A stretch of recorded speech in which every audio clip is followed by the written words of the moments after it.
अस्सलाम वालेकुम, मैं हूं दाशमी। आप मुझे मेरे फेसबुक और यूट्यूब चैनल के ऊपर देख रहे हैं। पाकिस्तान के इलेक्शंस, पाकिस्तान के वोटर्स और पाकिस्तान के इलेक्शंस के रिजल्ट 8 फरवरी जो कल थी 5 बजे तक जो है शाम के वोटिंग का टाइम था वो ख़त्म हो गया। 24 घंटे से ज़्यादा, ऑलमोस्ट 24 घंटे हो गए हैं, लेकिन कोई ऑफिशियल रिजल्ट्स नहीं आए अभी तक, हतमी नतीजे नहीं आए। बस थोड़े थोड़े करके रिजल्ट शेयर किए जा रहे हैं। मोबाइल की सर्विसेज बंद थी और वो राउंड अबाउट 6 o'clock 6 बजे जो है ना तब वो खुलना शुरू हुई, लेकिन 9 बजे के तक जो है ना उन्होंने फिर से कम्प्लीटली शट डाउन कर दिया है मोबाइल की सर्विसेज को, जिससे एक नई तरह की कंट्रोवर्सी शुरू हुई कि क्या ये बिहाइंड द सीन करने की कोशिशें की जा रही हैं। इस तरीके से इंटरनेट और मोबाइल के सिग्नल बंद करके क्या कोई बड़े लेवल की धांधली हो रही है इन रिजल्ट्स को काउंटर करने के लिए? क्योंकि कल तक जिस तरीके से नवाज शरीफ हार रहे थे यास्मीन राशिद से, और देन अगेन वो हतमी नताइज तो नहीं थे, वो भी पूरे नहीं आए थे और ऑफिशियल रिजल्ट्स का इंतज़ार करें, ये इलेक्शन कमीशन का कहना था और वो आप तक इलेक्शन कमीशन ही पहुंचाएगा। अनलाइक बिफोर, पहले जो प्रिजाइडिंग ऑफिसर्स थे, जो आरओस थे, ये जो मामला था जर्नलिस्ट तक पहुंच जाता था, लेकिन अभी उनकी तरफ से ये कहा गया है सहाफ़ियों को, चैनल्स को, मेन स्ट्रीम मीडिया को कि आप जाने और इलेक्शन कमीशन जाने, हम रिजल्ट इलेक्शन कमीशन को भिजवाएंगे और वो ऑफिशियल रिजल्ट जो है ना वो फिर आप तक दे, कब दे ये उसकी मर्ज़ी है। इस सारी चीज़ के अंदर एक दो बातें हैं। पहले तो ये कि ये वतन हमारा है और हम इसमें खाम खां नहीं है। ये पाकिस्तान के वोटर्स ने, पाकिस्तान की आवाम ने कल प्रूव किया है, अच्छे खासे नंबर्स में निकले थे। कल ये चीज़ देख के जो हलकों में विजिट कर रहे थे लोग, उनको नज़र आया, उनको श्योर था कि अच्छा नंबर निकला है। दोपहर के मेरा ख्याल है 11-12 बजे तक इतना वोटर टर्नआउट नहीं था, बट वही दोपहर का वक्त आराम से लोग निकले हैं और 12 बजे के बाद नंबर्स इंक्रीज़ होना शुरू हुए वोटर्स के रोड के ऊपर।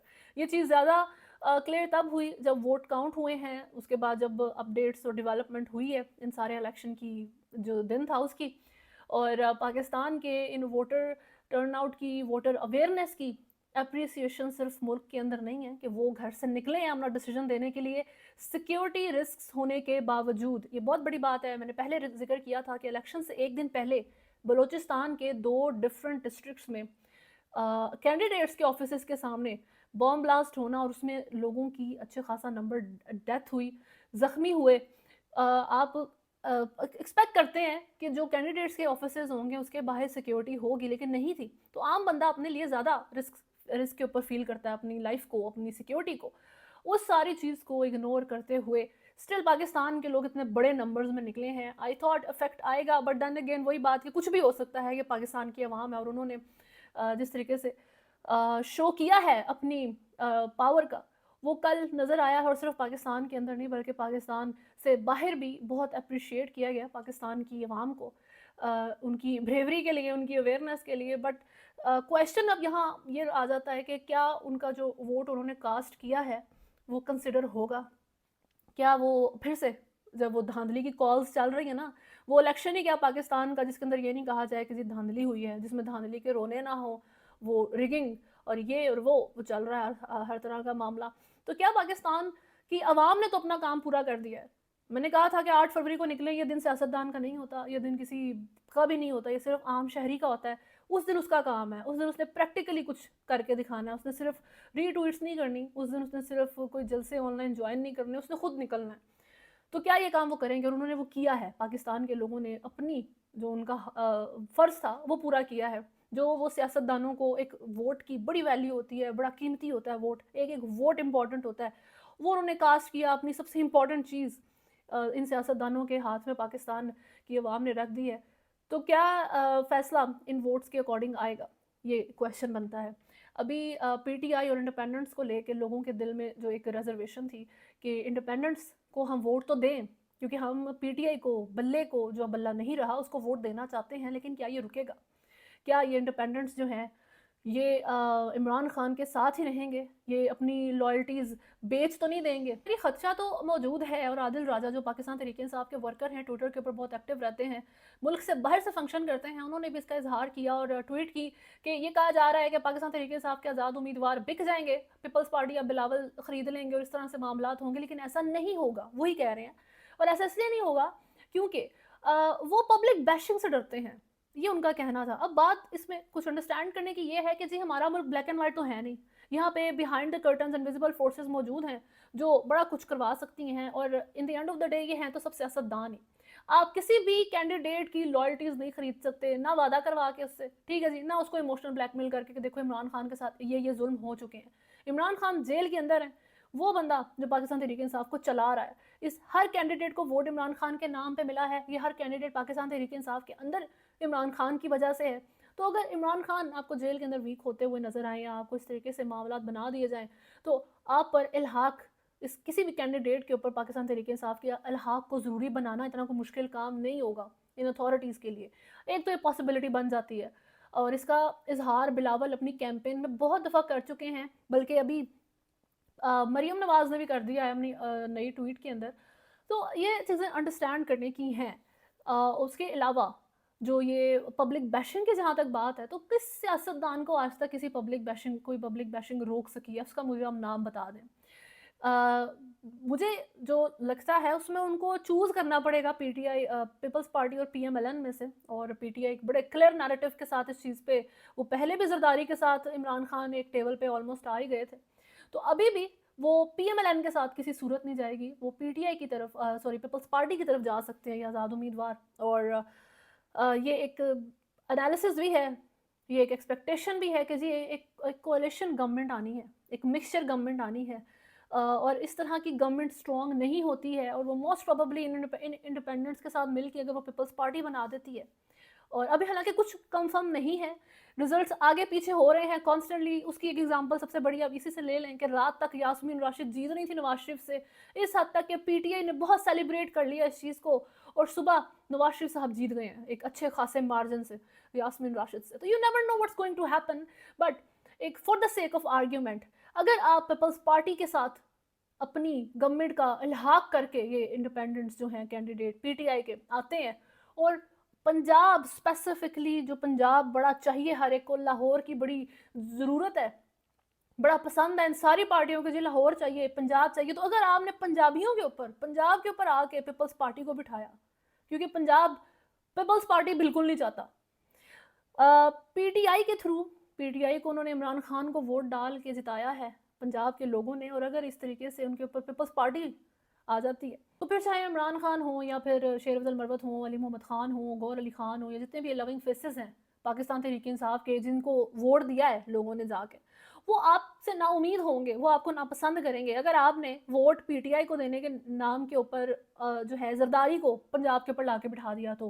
बट लेट्स सी, पंजाब के ऊपर नहीं बल्कि वफाक के अंदर ये चीज़ें वक्त बताएगा। तो ये इंडिपेंडेंस की एक मिस्ट्री है, और इस वक्त ये जितनी भी सियासी पार्टीज़ हैं ये एज पे खेल रही हैं, ये इनका लास्ट चांस है। नवाज शरीफ साहब का भी आखिरी चांस है, और इमरान खान का भी, क्योंकि अगर ये जो इमरान खान के इंडिपेंडेंट कैंडिडेट्स जिस वक्त लड़ रहे हैं, और उन इमरान खान के नाम के ऊपर लोगों ने दिल पे पत्थर रख के इन इंडिपेंडेंट्स को वोट डाला है, क्योंकि वो डर रहे हैं, अवाम भी डर रही है कि यार ये बिके ना, तो अवाम ने भी चांस लिया है और इमरान खान ने भी चांस लिया है, और अगर ये टर्न कर गए, ठीक है, कन्नी खा गए अगर ये इंडिपेंडेंट्स, तो इसका इफेक्ट ऑब्वियसली इमरान खान की भी सियासत के ऊपर आएगा। तो जहाँ तक पीटीआई की विनिंग साइड की बात है और पीएमएलएन की लूजिंग साइड की बात है, तो उसमें ख्वाजा साद और रफीक हार गए हैं लतीफ़ खोसा से अच्छे खासे मार्जिन के साथ।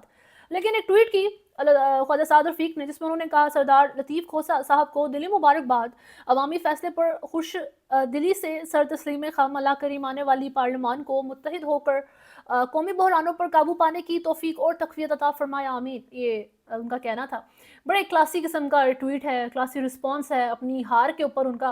पाकिस्तान की अवाम की इन सियासी पार्टियों ने ही इतनी ख़राब सियासी तरबियत कर दी है कि जब एक मुख्तलिफ ख्याल बंदा उनके सामने आता है जो डिफरेंस ओपिनियन रखता है उनसे, तो एक बंदे को लगता है कि सिर्फ अग्रेसिव तरीके से ही आर्ग्यूमेंट हो सकता है, कोई दूसरा रास्ता नहीं है। ये चीज़ बदलने की ज़रूरत है। ये कामनेस, ये क्लास जो है, मेरा ख्याल है, आई होप बाकी सियासी कैंडिडेट्स जो अगर हारते हैं तो वो यही दिखाएं जो ख्वाजा साद रफीक ने दिखाई है, और जो उनके सपोर्टर्स हैं वो भी इतनी ही तहम्मुल मिजाजी का, इतनी ही क्लासी स्टाइल रिस्पॉन्स का मुजाहरा करें, तो पाकिस्तान के अंदर बेहतरी और ज़्यादा आ सकेगी। लतीफ़ खोसा की जहाँ तक बात है, तो उन्होंने एक चैनल से गुफ्तगू करते हुए ये कहा कि मैं जीत गया हूँ, तो मेरा पहला जो डिमांड है वो ये है कि इमरान खान को रिहा करें, इमरान खान को रिलीज़ किया जाए। वो एक सियासी एजेंडों के तहत मुखलिस इंसान को केसों में फंसा के जेल में डाला हुआ है, तो रिलीज़ करें उसको, ये लतीफ़ खोसा का कहना था। वो ख़ुद भी हालांकि बैरिस्टर हैं, आई एम श्योर वो अंडरस्टैंड करते हैं कि कुछ लीगल प्रोसीडिंग्स हैं और वो इस तरीके से चल रही हैं इमरान खान पे। नवाज शरीफ वाला तो मामला और था, जज भी गए तो चीफ ऑफ आर्मी स्टाफ भी गए जो नवाज शरीफ के पीछे थे, लेकिन अभी जज भी वही हैं, चीफ ऑफ आर्मी स्टाफ और आर्मी हमारी सारी वही है, तो मामला कुछ थोड़े से अभी टैंगल्ड अप हैं इमरान खान के लिए, थोड़े फंसे हुए, थोड़े उलझे हुए मामला हैं, इतना ईजी नहीं होगा उनके लिए निकलना भी। बट पाकिस्तान के अंदर देखते हैं आगे क्या बनता है। PMLN की जहाँ तक बात है तो उनकी मिस्टेक्स बहुत सारी हैं, नून लीग की तरफ से बहुत मिस्टेक की गई। मैंने पहले कहा था कि मुझे उनकी करप्शन, इस पॉइंट पे आके मुझे उनकी करप्शन से किसी चीज़ से फ़र्क नहीं पड़ता, उनके पास बड़ा कुछ है जो वो गिनवा सकते हैं अपनी, जब वो इलेक्शन कैंपेनिंग कर सकते हैं तो उन्होंने बड़े मुल्क के अंदर ऐसे काम किए हैं जिसके बारे में वो बात कर सकते हैं, लेकिन ना उनको ये करना आया, ना ही मुस्लिम लीग नून को प्रॉपर तरीके से अपनी जो अपना नैरेटिव है वो सामने रखना आया, ना उनको मीडिया से डील करना आया। अभी उनकी गलतियों में जो और इजाफे हो रहे हैं वो इस तरीके से हो रहे हैं कि मीडिया की तरफ से मीडिया के ऊपर गुस्सा आ रहा है PMLN को, PMLN की लीडरशिप को। मरीम नवाज ने ट्वीट की है जिसमें उन्होंने कहा है कि as opposed to the false perception deliberately built by a section of media last night, PMLN alhamdulillah emerging as the single largest party in the center and in Punjab. Some results awaited. MNS Mohammad Nawaz Sharif will head to PMLN headquarters for the victory speech as soon as final results are received. Inshallah, stay tuned. अच्छा, इसमें पता क्या है कि इन्होंने एक victory speech करनी थी, लेकिन वहाँ से अपना बोरिया बिस्तरा उठा के सारी सीनियर लीडरशिप निकल गई, क्योंकि उनको था कि शायद हम हार रहे हैं। मीडिया ने इस चीज़ को भी क्रिटिसाइज़ किया, फिर इनके हारने को उन्होंने जो है वो जहाँ से PMLN हार रही थी तो वहाँ पर उसके बारे में बात की गई। तो इस वक्त मरीम नवाज ने उसके बारे में बात करते हुए कहा है कि डेलिबरेटली एक गलत परसेप्शन मीडिया सेट कर रहा है PMLN के बारे में, एक सेक्शन ऑफ मीडिया। मीडिया के साथ मीडिया को पॉइंट नहीं करना चाहिए मेरा नहीं ख्याल, और अभी तो रिजल्ट्स आ रहे हैं और वो यही प्रोवाइड कर रहा है जो उनको तक रिजल्ट पहुंचाए जा रहे हैं। मरीम नवाज आई थिंक थोड़ी सी बेहतर अप्रोच, थोड़ी सी बेहतर डीलिंग सोशल मीडिया के ऊपर भी और मेन स्ट्रीम मीडिया के साथ भी उनको आनी चाहिए। और ये उनकी गलतियों की मिसालों में से मिसालें ख़त्म नहीं होती हैं। मरियम औरंगज़ेब जो हैं एक इतनी इंपॉर्टेंट पोजीशन सिक्योर करके PMLN की वो बैठी हुई हैं वैसे तो, लेकिन आई हैव नेवर सीन उससे ज़्यादा जो काम नहीं करता हुआ बंदा मिनिस्टर मैंने नहीं देखा। ठीक है, एक उस बंदे का काम है कि वो ये मेक श्योर करे कि PMLN की लीडरशिप या PMLN के जो मामला मीडिया के साथ चलेंगे वो कैसे होंगे। मरीम नवाज़ का मंसूर अली खान के साथ एक कंट्रोवर्शियल इंटरव्यू आता है, मामला ख़राब होते हैं, जो भी चीज़ जाती है, और जो PMLN की जो मामला सेट कर रहे हैं वो एंड पे फिर से शहबाज शरीफ का इंटरव्यू सेट करवा देते हैं मंसूर अली खान के साथ। एक इंतहाई गलत मूव था, 2 दिन पहले इंटरव्यू देना वो गलत मूव था। आप एक न्यूट्रल बंदे को, एक अच्छे एंकर को एक जगह पर जाके इंटरव्यू आपको देना चाहिए था, इनकी लीडरशिप को देना चाहिए था। और अभी मंसूर अली खान के नए व्लॉग में वो फिर से यही बातें कर रहे थे कि मरीम नवाज और नवाज शरीफ ने किसी बंदे को इंटरव्यू नहीं दिया, सिर्फ ऐसे एंकर को इंटरव्यू दिया जो PMLN का ही सपोर्टर था। स्टिल क्रिटिसिज्म, वो शायद चाह रहे थे कि मरीम नवाज फिर से मंसूर अली खान को इंटरव्यू एक और दे देती। तो ये PMLN की गलती एक्चुअल में एंकर सिलेक्शन भी है, ठीक है, टाइमिंग भी गलती है।